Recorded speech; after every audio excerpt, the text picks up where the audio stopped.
Hey, I'm not one to usually post my personal life online, but I feel like I need to get this off my chest. I've been married to my wife Emily for 10 years. We met in college, and she was everything I ever wanted in a partner: smart, funny, and incredibly beautiful. We built a life together, got a house, and even adopted a dog. Life seemed perfect. Or so I thought. A few months ago, I started noticing small changes in Emily's behavior. She was spending more time on her phone, laughing at messages she wouldn't share with me. She started going out with her friends more frequently, often coming home late and smelling of alcohol. I tried not to overthink it. I trusted her completely. But there was this nagging feeling I couldn't shake off. One night, while we were watching TV, she got a text that made her smile wider than I'd seen in a while. She quickly put her phone away when she noticed me looking. When I asked her about it, she brushed it off, saying it was just a funny meme from her friend Sarah. But something about her tone felt off. Emily and I used to be so close. We shared everything with each other. But lately, I felt like I was living with a stranger. She seemed distant, always lost in her thoughts. Our sex life, which had always been great, dwindled to almost nothing. She had excuses. She was tired, stressed from work, not feeling well. I wanted to believe her, but the doubt kept creeping in. One Friday evening, Emily told me she was going out with her friends for a girls' night. She kissed me on the cheek and left, looking more excited than she had in months. I spent the night alone, trying to distract myself with video games and TV. Around midnight, I got a call from her. She sounded drunk and said she was staying over at Sarah's place because she had too much to drink. I didn't think much of it and went to bed. The next morning, I woke up early and decided to go for a run. On my way back, I passed by a small café near our house. Through the window, I saw Emily sitting with a guy I didn't recognize. They were sitting close, talking and laughing, and he had his hand on hers. My heart sank. I couldn't believe what I was seeing. I didn't confront her right then. I needed to know more before jumping to conclusions. So I went home, showered, and waited for her to return. When she did, she looked hungover and grumpy. I asked her how her night was, and she gave me a vague answer, saying they just stayed in and watched movies. I didn't push it. That day I decided to start paying closer attention. I needed to know if my suspicions were real, or if I was just being paranoid. I started checking her phone when she was in the shower or asleep. She had a password, but it wasn't hard to figure out. What I found confirmed my worst fears. There were dozens of messages between her and a guy named Ryan. They were flirty, intimate, and left little to the imagination. They talked about meeting up, the things they wanted to do to each other, and how they couldn't wait to be alone again. I felt sick to my stomach. The woman I loved, the woman I thought I knew, was cheating on me. I spent the next few days in a daze, trying to act normal around her while I figured out what to do. Confronting her was inevitable, but I needed to gather my thoughts and decide how to handle it. I wanted to scream, cry, and punch a wall all at the same time. The betrayal cut deeper than anything I'd ever felt. Eventually, I couldn't take it anymore. One evening, after she came home from another girls' night, I decided it was time to confront her. I had printed out some of the messages as proof, in case she tried to deny it. My heart was pounding as I waited for the right moment. "Emily, we need to talk," I said, trying to keep my voice steady. She looked at me with a hint of annoyance, probably expecting another argument about her late nights. "What is it, Jake? I'm really tired," she replied, rubbing her temples. I took a deep breath and handed her the printed messages. "Explain this." Her face went pale as she scanned the papers. "Jake, it's not what it looks like," she stammered, her eyes wide with fear. "Then what is it, Emily? Because it looks like you've been cheating on me with this guy," I shot back, my voice breaking. She tried to come up with excuses, saying it was just harmless flirting, that she never meant for it to go this far. But the more she talked, the more her lies unraveled. I couldn't believe the audacity of her trying to downplay what she had done. "You need to leave," I finally said, my voice cold and firm. "Pack your things and get out." She looked at me, tears streaming down her face. But I felt nothing. The love I had for her was buried under a mountain of betrayal and anger. Watching her pack her bags was one of the hardest things I've ever had to do, but I knew it was the right decision. As she walked out the door, our dog Max followed her, wagging his tail. She looked back at me one last time, but I didn't say anything. I just closed the door behind her and collapsed on the couch, feeling utterly broken. In the days that followed, I went through a whirlwind of emotions. Anger, sadness, disbelief, it all came crashing down on me. I reached out to my close friends and family who were incredibly supportive. They helped me see that I deserved better, that I didn't deserve to be treated like this. I filed for divorce a week later. Emily tried to reach out, begging for another chance, but I knew I couldn't trust her again. Our marriage was over, and there was no going back. Reflecting on everything, I realized how important it is to trust your instincts. If something feels off, it probably is. And no matter how much you love someone, you should never tolerate betrayal. I'm still healing, but I know I'll come out of this stronger. To anyone going through something similar, remember that you deserve honesty and respect in a relationship. Don't settle for anything less. After discovering those texts, I felt like my world had crumbled. I knew I had to find out more about what was going on before confronting her. So I decided to dig deeper. I started paying closer attention to her behavior and checking her phone more frequently when she wasn't around. What I found was even worse than I initially thought. One night, Emily left her phone on the kitchen counter while she went to take a shower. My heart raced as I unlocked it and started going through her messages again. This time I found not only texts with Ryan but also photos. Explicit photos. Some were selfies she'd taken in our bedroom, while others were ones he had sent her. My stomach churned as I scrolled through them. This wasn't just harmless flirting, it was a full-blown affair. But the worst part was the messages themselves. They talked about meeting up at his place, at hotels, and even once at our house when I was out of town for a work trip. The betrayal cut so deep I could hardly breathe. I felt like I was going to be sick. The more I read, the angrier I became. Emily was lying to my face, sneaking around behind my back and pretending everything was fine. I felt like a fool. How could I have been so blind? I decided I needed solid proof before confronting her, so I started taking screenshots of the messages and photos and emailing them to myself. Over the next few days, I gathered as much evidence as I could. I went through her social media accounts, looking for any clues or signs of her infidelity. There were subtle hints everywhere, comments from Ryan on her photos, likes on posts, and even a few tagged photos from nights out that she hadn't mentioned to me. One particular evening stood out. Emily had told me she was going to a work event, but instead she was out with Ryan. I found pictures of them at a bar, looking cozy and intimate. It made my blood boil. How long had this been going on? How many lies had she told me? I decided to take things a step further. I needed to catch them in the act. It felt extreme, but I was desperate for the truth. I bought a small voice-activated recorder and hid it in her car. I knew it was a violation of her privacy, but at this point, I felt justified. I needed to know. A few days later, Emily told me she was going out with Sarah again. I played along, pretending to be understanding and supportive. As soon as she left, I retrieved the recorder from her car and listened to the playback. My hands shook as I heard their voices, clear as day. They talked about their plans for the night, joked about how clueless I was, and made disgusting comments about the things they wanted to do to each other. The final nail in the coffin was when I heard Emily laughing and saying, "Jake has no idea, he's such an idiot." It felt like a dagger to my heart. The woman I loved, the woman I'd committed my life to, was mocking me behind my back while she was out having the time of her life with another man. I felt a mix of rage and heartbreak. I knew I couldn't keep this inside any longer. I had to confront her, no matter how painful it would be. I called my best friend, Mike, and told him everything. He was furious on my behalf and offered to be there when I confronted her for support. I thanked him, but decided I needed to do this on my own.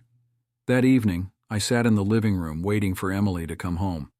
I rehearsed what I was going to say, but no amount of preparation could ease the pain I felt.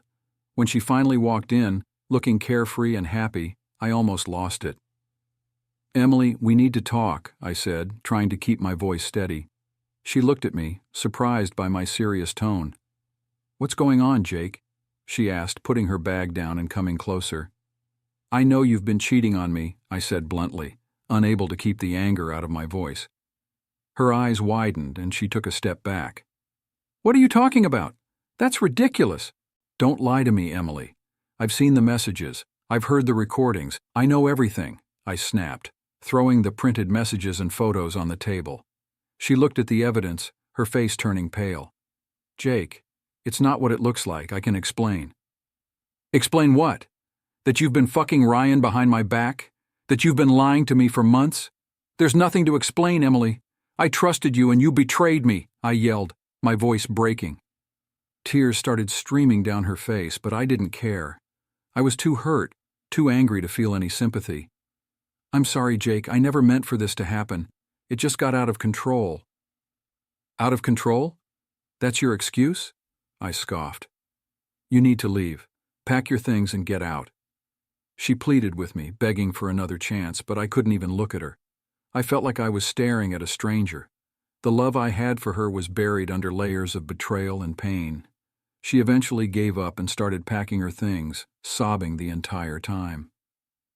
As she walked out the door, I felt a strange sense of relief. The worst part was over. Now I had to figure out how to move forward, how to pick up the pieces of my shattered life. After Emily left that night, I felt like I was in a state of shock. The house felt emptier than ever, even with Max, our dog, by my side. I kept replaying the confrontation in my head, hearing her excuses and seeing her tearful face. I wanted to believe she was truly sorry, but the depth of her betrayal made it impossible. The next morning I woke up early, still feeling the sting of the previous night's events. I went through the motions of making coffee, feeding Max, and trying to distract myself. My phone buzzed with messages from friends and family who had heard about what happened. Mike had told a few close friends, and they were all reaching out to offer support. I appreciated their concern, but I needed some time to process everything on my own. Emily called and texted several times, but I ignored her. I needed space, and her attempts to contact me only added to my frustration. I decided to spend the day cleaning the house, trying to rid it of any traces of her. I packed up her remaining belongings and put them in the garage, hoping it would help me start to move on. That evening, Mike came over with a couple of beers. We sat on the porch talking about everything but the elephant in the room. Eventually, though, the conversation drifted back to Emily and the affair. How are you holding up, man? Mike asked, giving me a sympathetic look. I don't know, Mike. It feels like my whole world's been turned upside down. I never thought she'd do something like this, I replied, taking a sip of my beer. I know, it's fucked up, but you'll get through this. You're one of the strongest people I know, he said, patting my shoulder. We sat in silence for a while, just watching the sunset. It was comforting to have a friend like Mike by my side. Eventually, we started talking about the practicalities of the situation, the house, the divorce, and what my next steps should be. The next few days were a blur. I met with a lawyer to start the divorce proceedings and made arrangements to have the locks changed. Emily continued to reach out, leaving voicemails and sending messages, but I still couldn't bring myself to talk to her. I needed time to heal and figure out what I wanted.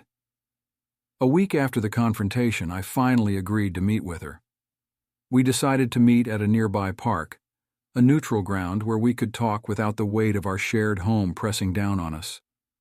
As I drove there, my mind raced with thoughts of what she might say, how I would react, and whether I could ever truly forgive her. When I arrived, Emily was already there, sitting on a bench with her head down. She looked up as I approached, her eyes red and puffy from crying. Seeing her like that stirred a mix of emotions in me, anger, sadness, and a tiny flicker of the love I used to feel. Hi, Jake, she said softly, her voice trembling. Hi, Emily, I replied, sitting down beside her but keeping a bit of distance between us. Thank you for meeting with me. I know I don't deserve it after everything I've done, she began, her hands fidgeting nervously in her lap. I just want to understand why, Emily. Why did you do it?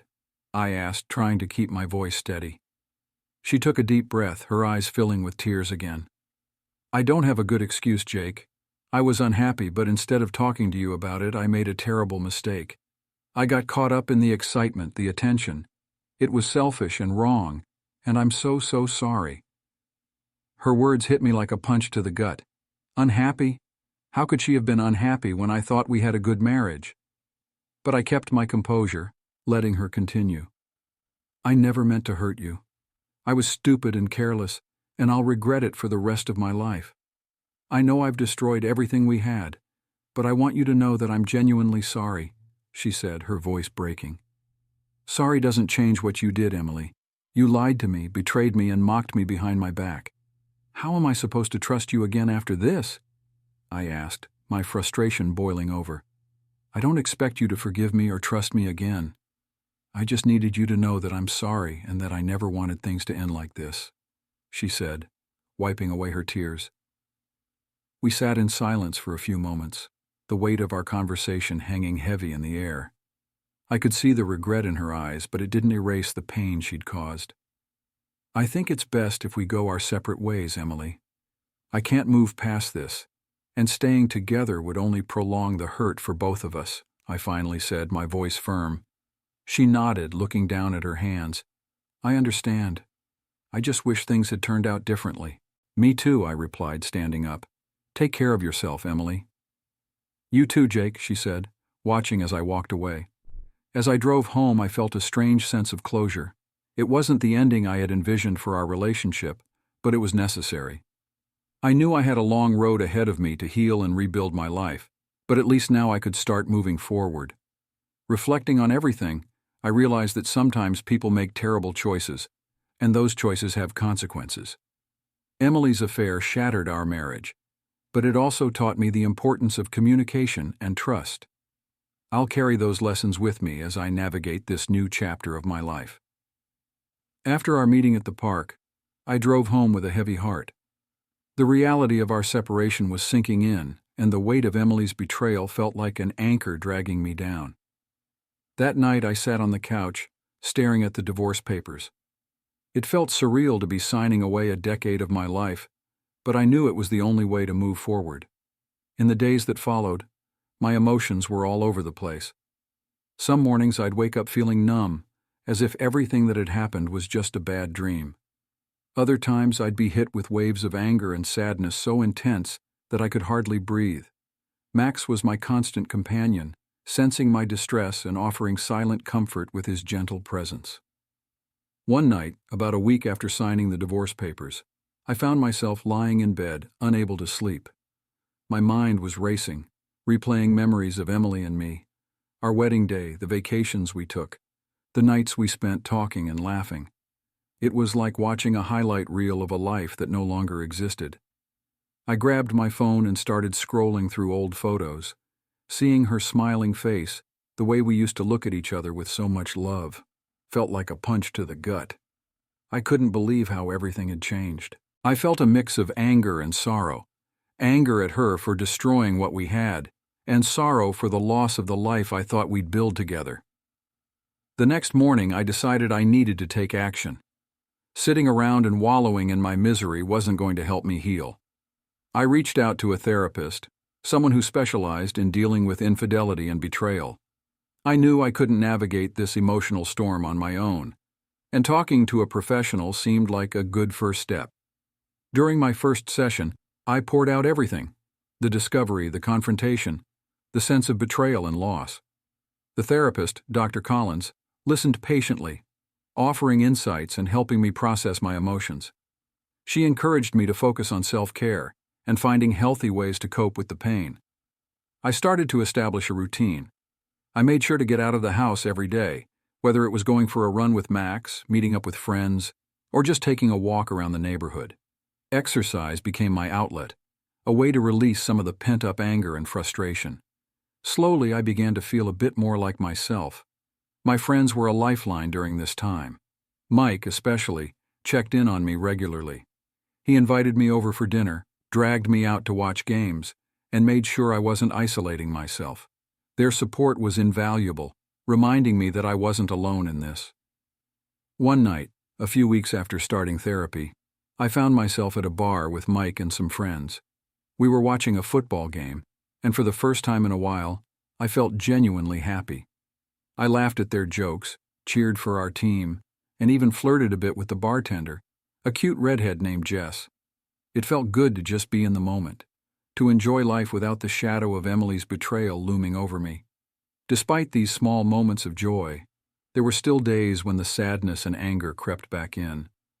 I had to remind myself that healing wasn't a linear process. There would be ups and downs, and that was okay. What mattered was that I was moving forward little by little. One afternoon, I decided to tackle a project I'd been putting off for months, cleaning out the attic. As I sorted through old boxes, I came across a photo album from our early years together. I hesitated, debating whether to look through it or toss it aside. Curiosity won out, and I opened it, flipping through the pages. There were pictures of our college days, our first apartment, holidays spent with family, and vacations we took.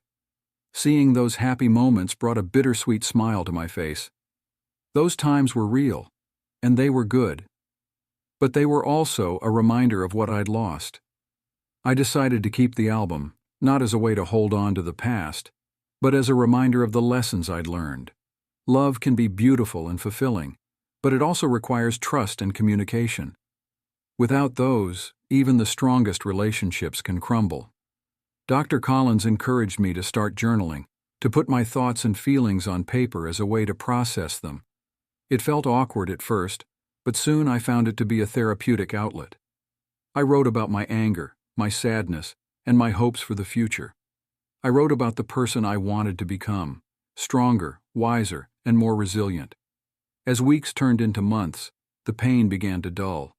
It was still there, a constant undercurrent, but it wasn't as sharp. I started to focus more on myself, rediscovering hobbies I'd neglected and exploring new interests. I took up painting, something I'd always wanted to try but never made time for. It became a form of meditation, a way to lose myself in creativity and color. I also began to reconnect with old friends and make new ones. Emily had been my world for so long that I'd lost touch with other important relationships. Rekindling those connections brought a sense of belonging and support that I desperately needed. One evening, Mike and I sat on my porch talking about everything and nothing. "You know, Jake, you're handling this a lot better than I expected," he said, taking a sip of his beer. "Thanks, man. It hasn't been easy, but I'm trying," I replied, feeling a sense of pride in how far I'd come. "You're doing more than trying. You're moving on. And that's what matters," he said, clinking his bottle against mine. Looking back, I realized that while Emily's betrayal had shattered my world, it had also given me the opportunity to rebuild myself. I was learning to prioritize my own happiness and well-being, to set boundaries and stand up for what I deserved. Healing from this kind of betrayal is a long and difficult journey, but I'm getting there, one step at a time. To anyone out there going through something similar, know that it's okay to hurt, to feel angry, and to take your time healing. Surround yourself with supportive people, seek professional help if you need it, and most importantly, don't lose sight of your own worth. You deserve to be loved and respected, and you have the strength to move forward. After the initial shock and intense emotional turmoil, I reached a point where I knew I had to make a decision about my future. Staying stuck in the past wasn't an option. I needed to decide how I wanted to move forward, whether it was with Emily alone or with someone new. It was a daunting prospect, but one I had to face head-on. I continued my therapy sessions with Dr. Collins, and they were incredibly helpful. She helped me see that my happiness and well-being were paramount. I had spent so much time focusing on Emily and our relationship that I'd lost sight of myself. It was time to change that. The divorce process moved along, and it was both a relief and a heartache when it was finalized. I remember the day I signed the final papers. It felt like closing a chapter of my life that had been filled with both beautiful and painful memories. But it also felt like opening a new chapter, one where I had control over my destiny. Emily and I had one last meeting to discuss the logistics of the divorce. We met at a lawyer's office to finalize the details of our settlement. It was a somber meeting, but also surprisingly civil. We discussed the division of our assets, the house, and Max. Emily wanted to take Max, but I couldn't bear the thought of losing him too. Thankfully, she understood and agreed to let me keep him. As we walked out of the lawyer's office, Emily turned to me and said, "Jake, I hope you find happiness. I truly am sorry for everything." "I hope you do too, Emily. Take care," I replied, feeling a sense of closure wash over me. Walking away from that meeting, I felt lighter. The legal ties were severed, and I was officially starting a new chapter. I decided to take a few days off work to clear my head and figure out my next steps. I packed a bag, loaded Max into the car, and drove to a cabin I'd rented in the mountains. It was a place where I could disconnect from everything and everyone and just be. Those few days in the mountains were transformative. I hiked, fished, and spent hours just sitting by the lake, reflecting on my life and what I wanted moving forward. It was a time of deep introspection, and it helped me gain clarity. I realized that I wanted to embrace this new beginning and make the most of it. When I returned home, I felt more at peace. I threw myself into my work, but also made sure to take time for myself. I continued painting, which had become a passion of mine. I even started taking classes at a local art studio, where I met some incredible people who shared my love for creativity. One evening, as I was leaving the art studio, I bumped into Jess, the bartender I'd flirted with a few months back. We struck up a conversation, and before I knew it, we were having coffee together. Jess was easy to talk to, and our conversation flowed naturally. We exchanged numbers and started seeing each other casually. Dating again was a strange experience. It was exciting but also filled with moments of doubt and fear. Trusting someone new after being betrayed wasn't easy, but Jess was patient and understanding. She knew about my past and was willing to take things slow. Over time, I began to let my guard down and enjoy our time together. A few months into our relationship, Jess invited me to a weekend getaway in the countryside. It was a beautiful, relaxing trip, and it helped me see that I could find happiness again. We spent our days exploring the countryside and our nights talking by the fire, getting to know each other on a deeper level. It was during this trip that I realized I was ready to fully open my heart again. Back home, my life was falling into a comfortable rhythm. Work was going well. I had a great support system of friends and family, and my relationship with Jess was blossoming. I still had moments of sadness and anger when I thought about Emily, but they were becoming less frequent. I was healing. One evening, while Jess and I were cooking dinner together, she turned to me and said, "Jake, I know you've been through a lot, and I just want you to know that I'm here for you. Whatever you need, I'm with you." Her words touched me deeply. "Thank you, Jess. You've been amazing. I'm so grateful to have you in my life." We continued cooking, laughing, and enjoying each other's company. It was in these small, everyday moments that I found the most joy. Life wasn't perfect, but it was real and beautiful in its own way. Looking back, I realized that Emily's betrayal had been a turning point in my life. It had shattered me, but it also gave me the opportunity to rebuild myself into someone stronger and more self-aware. I learned the importance of communication, trust, and self-love. I discovered new passions and reconnected with old friends. And most importantly, I learned that I deserve to be happy. If there's one piece of advice I can offer to anyone going through a similar experience, it's this. Take the time to heal. Surround yourself with supportive people. Don't be afraid to seek professional help. And remember that you have the strength to move forward and find happiness again. Life is full of unexpected twists and turns, but every ending is also a new beginning. Embrace it. After that meaningful dinner conversation with Jess, our relationship continued to grow stronger. She became a significant part of my life, and I found myself opening up to her more each day. We shared our dreams, fears, and plans for the future. It felt different from my relationship with Emily, healthier, more transparent, and rooted in mutual respect. A few months later, Jess and I decided to move in together. It was a big step, but one that felt right. We found a charming little house on the outskirts of town with a big yard for Max to play in. Moving in together was a mix of excitement and nerves, but it solidified our commitment to each other. Jess made the house feel like a home, something I hadn't felt in a long time. One day, as I was unpacking some old boxes, I stumbled upon the photo album I had kept from my marriage with Emily.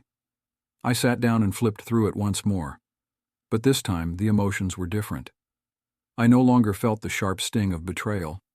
Instead, I saw it as a part of my past, a chapter that had taught me invaluable lessons.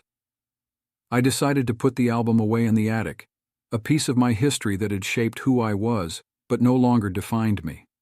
Life continued to move forward, and I found myself thriving in ways I hadn't expected. My career was going well, and I had started exhibiting my paintings in local galleries. The art community was welcoming, and I felt a sense of accomplishment seeing my work appreciated by others. Jess was my biggest supporter, always encouraging me to pursue my passions. One evening, as we sat on the porch watching the sunset, Jess turned to me and said, "Jake, I've been thinking a lot about us and our future. I want to build a life with you, whatever that looks like." Her words resonated deeply with me. I want that too, Jess. I never imagined I'd find someone like you after everything, but I'm so grateful I did. We talked about our dreams, our goals, and what we wanted for our future. It was a conversation filled with hope and excitement. I realized then that I was no longer haunted by the past. I had truly moved on, and I was ready to embrace whatever came next with Jess by my side. About a year after we moved in together, I proposed to Jess. It was a simple, intimate moment at our favorite spot by the lake. She said yes, and we both cried tears of joy. Our wedding was a small, beautiful ceremony surrounded by close friends and family. Mike was my best man, and seeing him smile proudly at me was one of the highlights of the day. Our life together was filled with love, laughter, and shared adventures. We traveled, adopted another dog, and continued to support each other's dreams. Every day I woke up feeling grateful for the second chance at happiness I'd been given. Reflecting on my journey, I realized that Emily's betrayal, as painful as it was, had led me to where I was meant to be. It taught me to value honesty, to communicate openly, and to never settle for less than I deserved. It was a hard lesson, but one that ultimately led me to a life filled with love and fulfillment. To anyone out there dealing with betrayal or heartbreak, know that it's okay to grieve and to feel angry, but also know that it's possible to heal and find happiness again. Life has a way of surprising us, and sometimes the darkest moments lead to the brightest futures. Thank you for listening to my story and for your unwavering support. I hope my journey offers hope to those who need it. Remember, you are stronger than you think, and you deserve to be happy. Embrace the new beginnings and never stop believing in yourself. Subscribe to the channel and share your impressions in the comments.